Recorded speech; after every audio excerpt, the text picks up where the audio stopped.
नाज़रीन, PDM के ज़ेरे एहतमाम सुप्रीम कोर्ट के बाहर एहतजाज का मामला वफाकी हुकूमत के लिए इम्तिहान बन गया है। वज़ीर ख़जाना इसहाक डार और वज़ीर दाखिला राना सनाउल्लाह ने सरबराह PDM से अदालत उज़्मा के बाहर एहतजाज न करने की अपील कर दी है।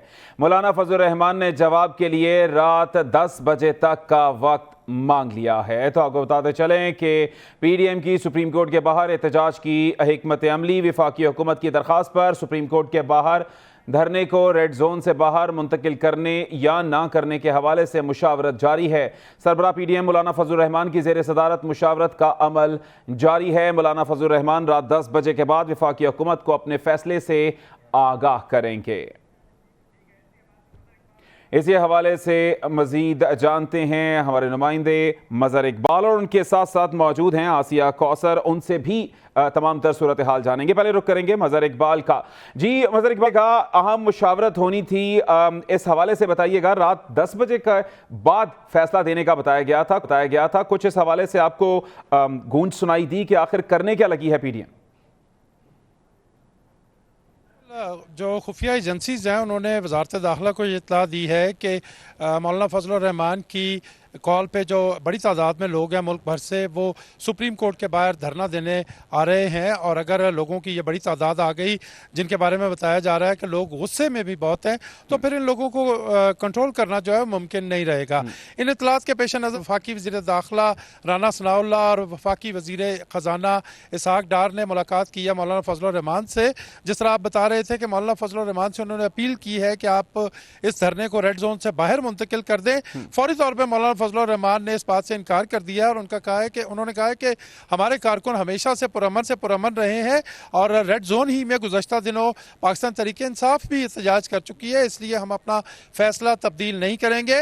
उसके बाद ज़्यादा जब कहा गया हुकूमत की तरफ से, तो मौलाना फजलुर रहमान ने आज रात 10 बजे का वक्त मांग लिया है। और इस वक्त मैं मौजूद हूँ मौलाना फजलुर रहमान की जो इस्लामाबाद में ये रिहाइश का है, इसके बाहर मैं मौजूद हूँ। और यहाँ मौलाना फजलुर रहमान की सदारत में जमीयत उलमा इस्लाम फजलुर रहमान ग्रुप का इजलास हो रहा है। और हमें बताया गया है कि मौलाना फजलुर रहमान ने मियां नवाज शरीफ साहब के साथ भी टेलीफोन के ऊपर रब्ता किया है।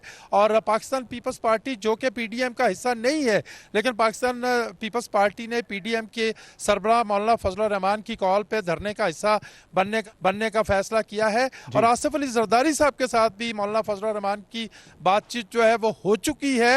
अब इन दोनों बड़ी शख्सियात के साथ बातचीत के बाद मौलाना फजलुर रहमान जमीयत उलमा इस्लाम फजलुर रहमान ग्रुप के अपने जो साथी हैं उनके साथ मुशावरत कर रहे हैं। और बताया ये जा रहा है कि 10 बजे के करीब राना सनाउल्लाह साहब शायद यहाँ पे दोबारा आएंगे। उनके साथ वफाकी वज़ीर ख़जाना इसहाक डार भी होंगे और वो मौलाना फजलुर रहमान साहब के साथ मुलाकात करेंगे और अपने फैसले से मौलाना फजलुर रहमान को आगाह करेंगे कि आया वो ये जो एहतजाज की कॉल है इसको रेड जोन से बाहर ले जाने पे तैयार हैं या नहीं तैयार हैं। और अगर फ़र्ज़ करें कि यहाँ पे मौलाना जो वफाकी वज़ीर ख़जाना और वफाकी वज़ीर दाखिला नहीं आते मौलाना फजलुर रहमान की रिहाइश का पे, तो इस बात का इम्कान है कि टेलीफोन के ऊपर मौलाना फजलुर रहमान जो है वो अपने फैसले से। अच्छा, ठीक है, आपने जी बिल्कुल ठीक है, आपने इस तमाम तर सूरत हाल से हमें तफसीलन आगाह किया। आसिया कौसर भी हमारे साथ मौजूद हैं, उनसे ओवरऑल सिक्योरिटी की सूरत हाल जानेंगे। आसिया कौसर, बताइए रेड जोन की सिक्योरिटी के हवाले से क्या खुसूसी इंतजामात इस वक्त आपको नजर आ रहे हैं और क्या जो मुस्तकबिल है उसके हवाले से तरतीब दिए जा रहे हैं? जी बिल्कुल, रेड जोन में चूँकि पहली दफ़ा 144 का नफाज है, तो हुकूमत के लिए बड़ा यकीनी तौर पर एक टफ टाइम होगा कि किस तरह से जो है वो एहतजाजी मुजाहिरीन को रेड जोन में दाखिल होने के लिए जो है वो होने से रोका जाएगा। IG इस्लामाबाद और SSP ऑपरेशन, DIG ऑपरेशन, तमाम लोग जो हैं वो पुलिस के जो अफसरान हैं वो इस बात पर मुतहरिक हैं कि फुल प्रूफ सिक्योरिटी जो है वो सुप्रीम कोर्ट को भी प्रोवाइड की जाए और साथ ही साथ जो है वो रेड जोन को भी महफूज बनाया जाए। रजिस्ट्रार सुप्रीम कोर्ट ने जो है वो गुज़िश्ता रोज़ भी इस्लामाबाद पुलिस के जो ऑफिशियल्स थे उनका इजलास तलब किया था और सुप्रीम कोर्ट की सख्त तरीन सिक्योरिटी के इंतजामात की जो है उनकी जानिब से हिदायत की गई थी। आज दिन के औकात में भी हमने देखा कि जो जमीयत उलमा इस्लाम के कुछ रज़ाकार थे वो रेड जोन में दाखिल हुए और उन्होंने वहाँ पर इंतजामात का जायज़ा लिया। अब इस्लामाबाद पुलिस के लिए इस वक्त जो है वो बहुत बड़ा चैलेंज है कि किस तरह से जो है वो इस एहतजाज को और इस धरने को जो है वो रोका जाएगा, क्योंकि एक तरफ जो है वो ऑलरेडी इस्लामाबाद पुलिस जो है वो पाकिस्तान तहरीक इंसाफ के और उनके गिरफ्तार किए गए लोगों के साथ ओवैसी मसरूफ़ है और दूसरी जानिब जो है वो अब यहाँ पर जो है वो एहतजाज होने जा रहा है।